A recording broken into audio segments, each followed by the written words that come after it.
नमस्कार दोस्तों, welcome you to GK tricks. देखिए फ्रेंड्स, मैंने आप सभी को अवगत करवा दिया था कि मैं आपके लिए एक टेस्ट लेने वाला हूँ बाल विकास और शिक्षा शास्त्र का। तो देखिए, साइकोलॉजी के कंप्लीट 30 क्वेश्चन रीड सिलेबस के अकॉर्डिंग इस पेपर के अंतर्गत मैंने लिए हैं और ये काफ़ी शानदार टेस्ट आपके लिए रहने वाला है। आप अपनी तैयारी को ज़रूर परखिएगा कि मनोविज्ञान में आपकी तैयारी किस प्रकार है।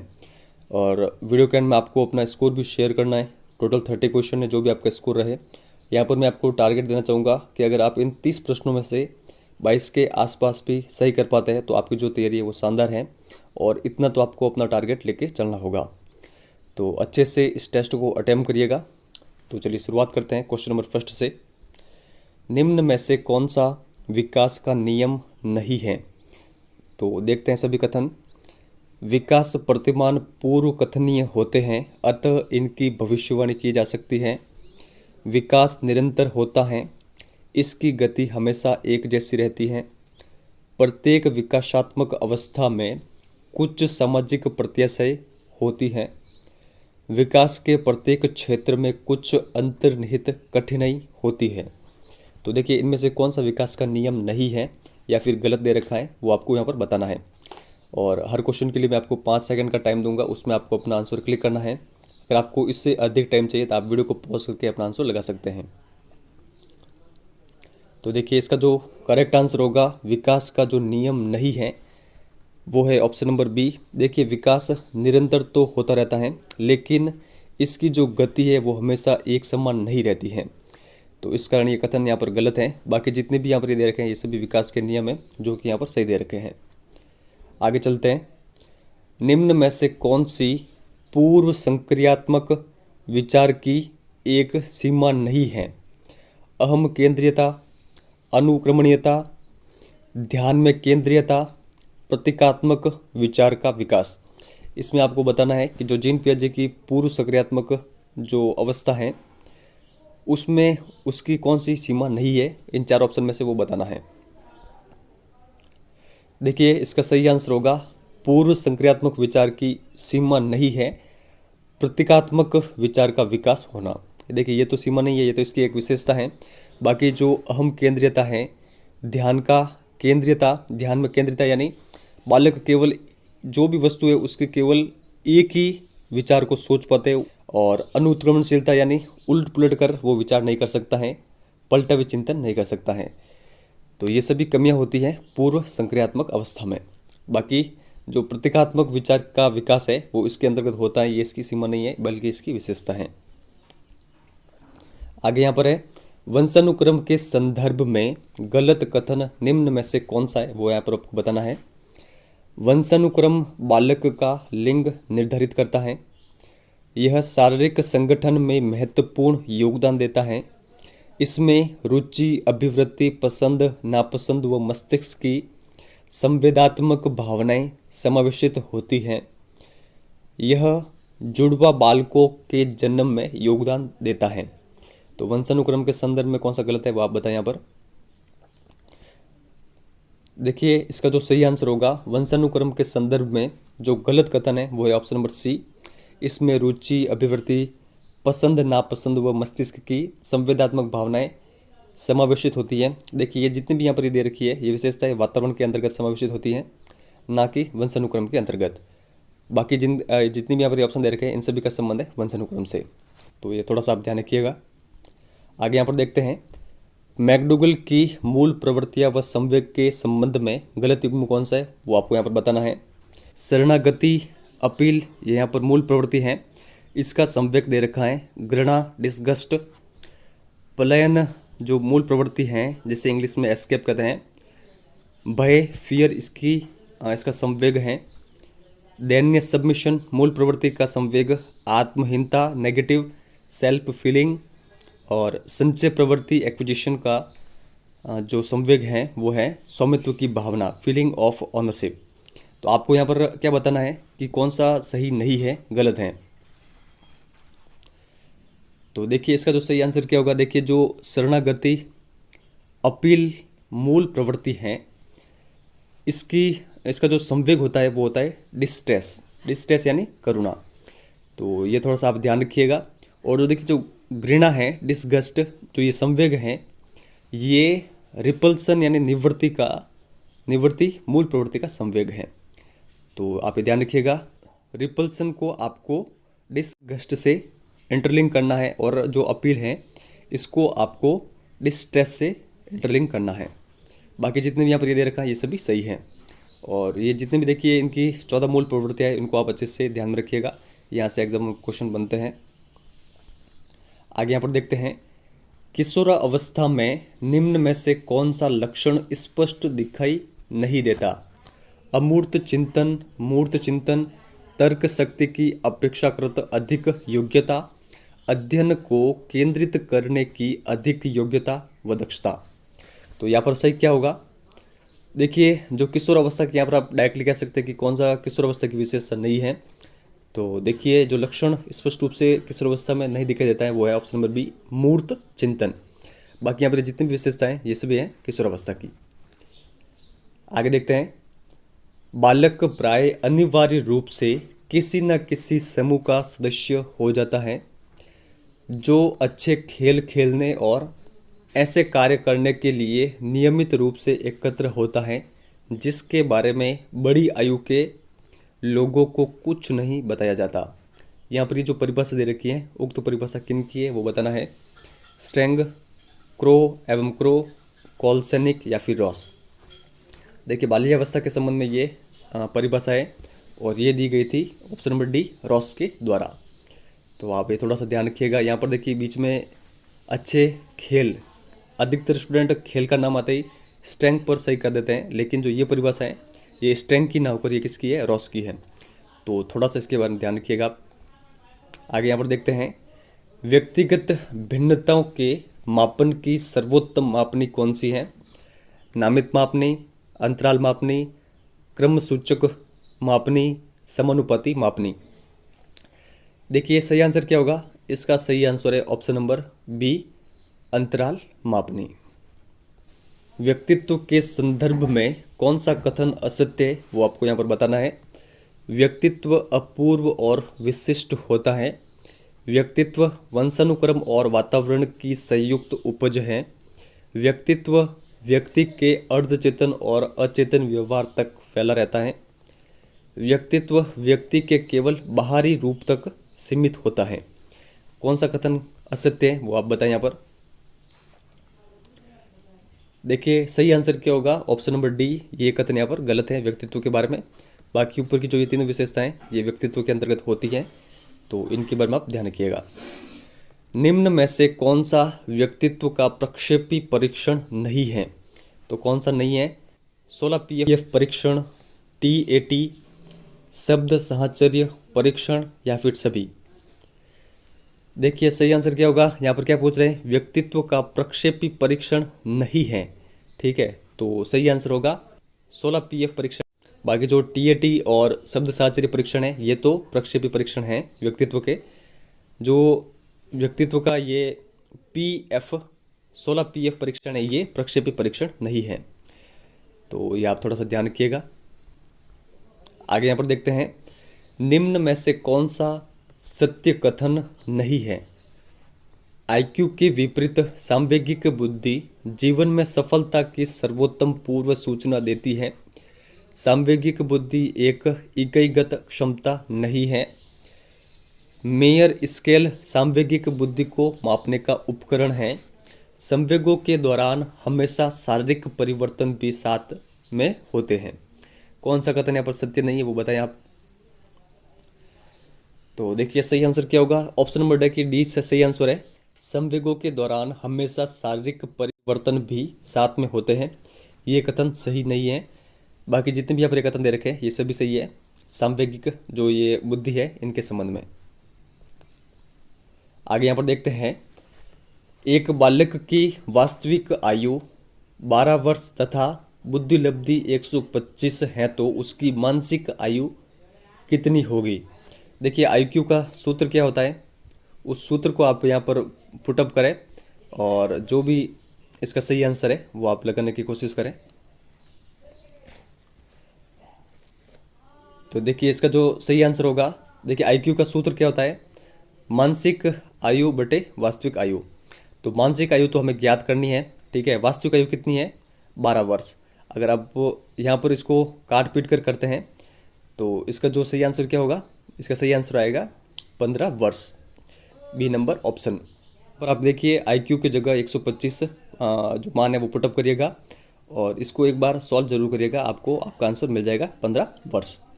आगे देखते हैं। हार्वर्ड गार्डनर के बहुबुद्धि सिद्धांत के अनुसार आपको यहाँ पर मिलान करना है और ये मोस्ट इम्पोर्टेंट है।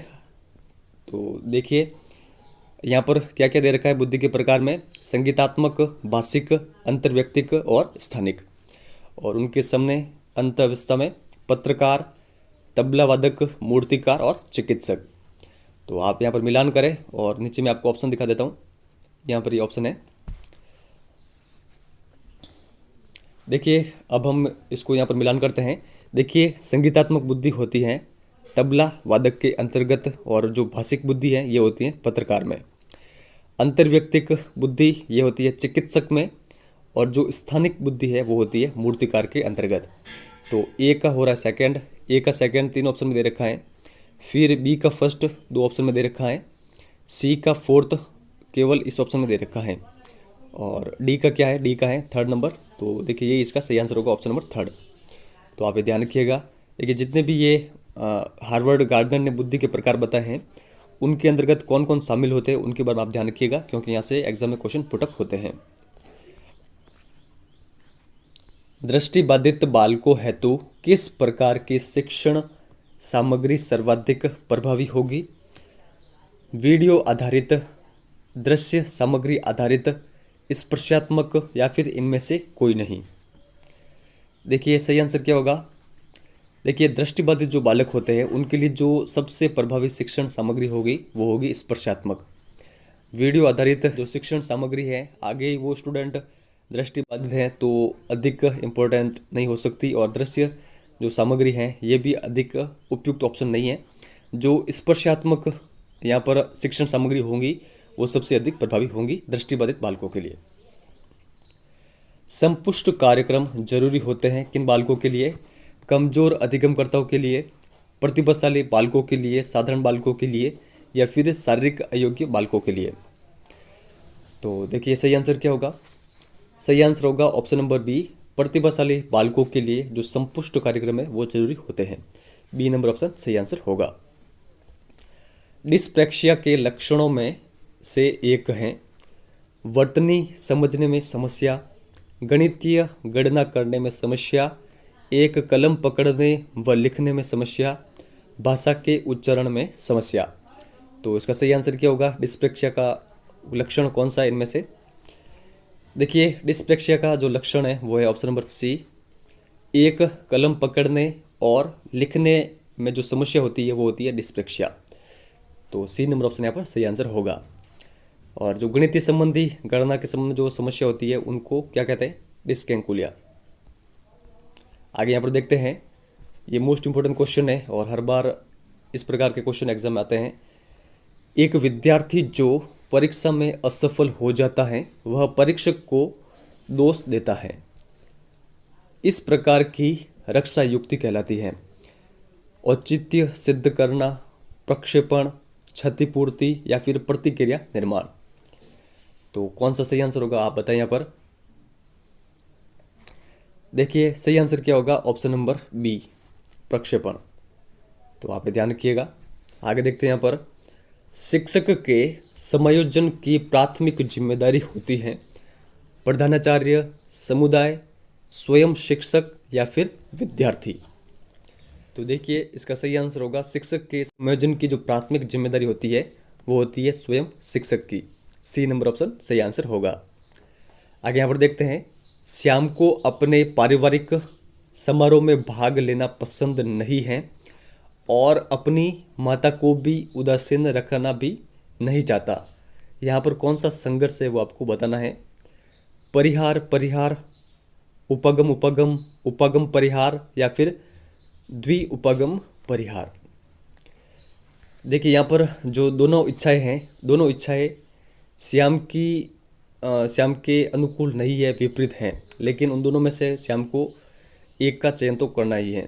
तो यहाँ पर अनुकूल इच्छाएं तो है नहीं, अनुकूल इच्छाओं के विपरीत यहाँ पर दोनों परिस्थितियाँ हैं, तो क्या होगा? ऑप्शन नंबर ए, परिहार परिहार संघर्ष।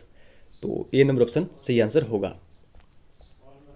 आगे यहाँ पर देखते हैं, अधिगम का कौन सा सिद्धांत व्यवहारवाद और समग्रवाद का अनोखा मिश्रण है? उद्दीपन परिवर्तन सिद्धांत, व्यवस्थित व्यवहार सिद्धांत, चिन्ह पूर्णाकार सिद्धांत या फिर क्षेत्र सिद्धांत।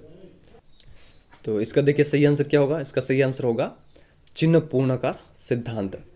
तो अधिगम का ये सिद्धांत किन के द्वारा दिया गया था? अगर आपको आता है तो कमेंट सेक्शन में लिख के जरूर बताइएगा। और ये किसका अनोखा मिश्रण है? व्यवहारवाद और समग्रवाद का। तो ये थोड़ा सा आप ध्यान रखिएगा।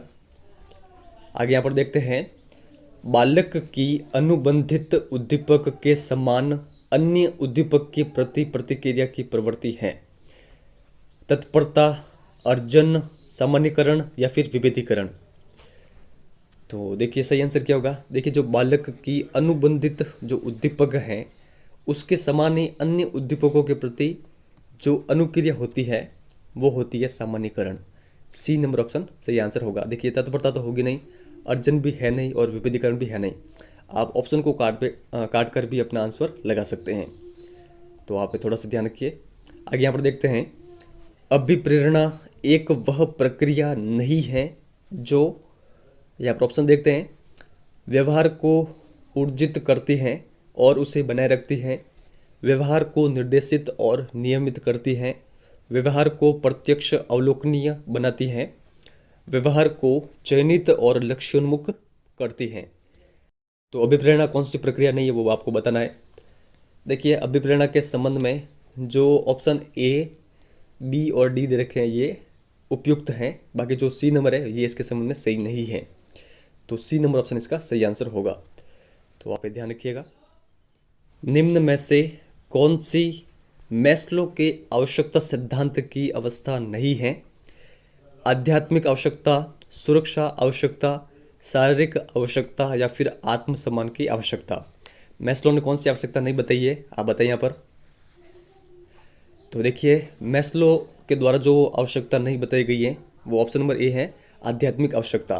बाकी जो सुरक्षा की आवश्यकता है, शारीरिक आवश्यकता है जिसे जैविक आवश्यकता भी कहते हैं, और जो आत्मसम्मान की आवश्यकता है ये सभी दी गई थी मैस्लो के द्वारा। चिंतन अनिवार्य रूप से है क्रियात्मक गतिविधि, भावनात्मक गतिविधि, संज्ञानात्मक गतिविधि या फिर कोई नहीं। तो आप बताइए यहाँ पर इसका सही आंसर क्या होगा? देखिए इसका सही आंसर होगा, चिंतन अनिवार्य रूप से एक है संज्ञानात्मक गतिविधि। सी नंबर ऑप्शन सही होगा। आगे देखते हैं यहाँ पर, कौन सी तर्क प्रक्रिया सामान्य से विशिष्ट की ओर होती है? आगमनात्मक, समीक्षात्मक, निगमनात्मक या फिर मूल्यांकनात्मक। देखिए सही आंसर होगा जो तर्क की प्रक्रिया है जो कि सामान्य से विशिष्ट की ओर चलती है यह है निगमनात्मक। सी नंबर ऑप्शन सही आंसर होगा। आरटी एक्ट 2009 के अनुसार अध्यापकों द्वारा निम्न में से कौन सा उत्तरदायित्व पूरा नहीं किया जाना है? विनिर्दिष्ट समय के भीतर संपूर्ण पाठ्यक्रम को पूरा करना, शैक्षिक कैलेंडर का विनिश्चय करना, माता पिता और अभिभावकों से नियमित बैठक रखना, प्रत्येक बालक की अधिगम की जो क्षमता है उसका आकलन करना। कौन सा उत्तरदायित्व यहाँ पर नहीं है अध्यापक का वो आप बताएं यहाँ पर। तो देखिए सही आंसर क्या होगा? ऑप्शन नंबर बी, शैक्षिक कैलेंडर का विनिश्चय करना। आगे देखते हैं यहाँ पर, कौन सी एक अच्छे प्रश्न पत्र की विशेषता नहीं हो सकती? विषय वस्तु की सभी इकाइयों का समावेश, सभी प्रश्न विशिष्ट उद्देश्यों का मापन करने वाले हो, प्रश्न सरलता से कठिनता की ओर, और विषय के विभिन्न क्षेत्रों में चयन संबंधी जो छूट है वो कम से कम हो। तो अच्छे प्रश्न पत्र की विशेषता कौन सी नहीं हो सकती वो आप बताएं यहाँ पर। देखिए सही आंसर होगा ऑप्शन नंबर डी, विषय के विभिन्न क्षेत्रों में चयन संबंधी जो छूट है वो कम से कम, ये कभी भी अच्छे प्रश्न पत्र की विशेषता नहीं हो सकती। तो जो ऊपर की तीन विशेषताएं ये अच्छे प्रश्न पत्रों की होती है, तो इनके बारे में आप ध्यान रखिएगा। आगे यहाँ पर देखते हैं, एनसीएफ 2005 के पाठ्यक्रम निर्माण के 5 जो निर्देशक सिद्धांत है उनमें से कौन सा यहाँ पर नहीं है वो बताना है। ज्ञान को स्कूल के बाहर के जीवन से जोड़ना, पढ़ाई रटन प्रणाली से मुक्त हो यह सुनिश्चित करना, व्यवहारात्मक उपागम का संवर्धन करना, ऐसी पाठ्यचर्या सुनिश्चित करना जो पाठ्य पुस्तक के बाहर भी हो, ठीक है, बाहर भी जाती हो। तो कौन सा 5 निर्देशक सिद्धांतों के अंतर्गत शामिल नहीं है एनसीएफ के, वो आप बताएं। तो देखिए इसका सही आंसर होगा ऑप्शन नंबर सी, व्यवहारात्मक उपागम का संवर्धन करना, ये इसके अंतर्गत शामिल नहीं है। बाकी जितने भी यहाँ पर दे रखे हैं ये सभी इनके अंतर्गत शामिल है। आगे यहाँ पर देखते हैं, क्रियात्मक अनुसंधान बल देता है। देखिए 28 नंबर क्वेश्चन है। तो देखते हैं, तात्कालिक अनुप्रयोग पर या फिर सिद्धांत के विकास पर या फिर सामान्य अनुप्रयोग पर या सामान्य वातावरण में समस्या समाधान पर। तो इसका सही आंसर क्या है वो आप बताएं। देखिए जो क्रियात्मक अनुसंधान है ये हमेशा बल देता है तात्कालिक अनुप्रयोग पर। ऑप्शन नंबर ए इसका सही आंसर होगा।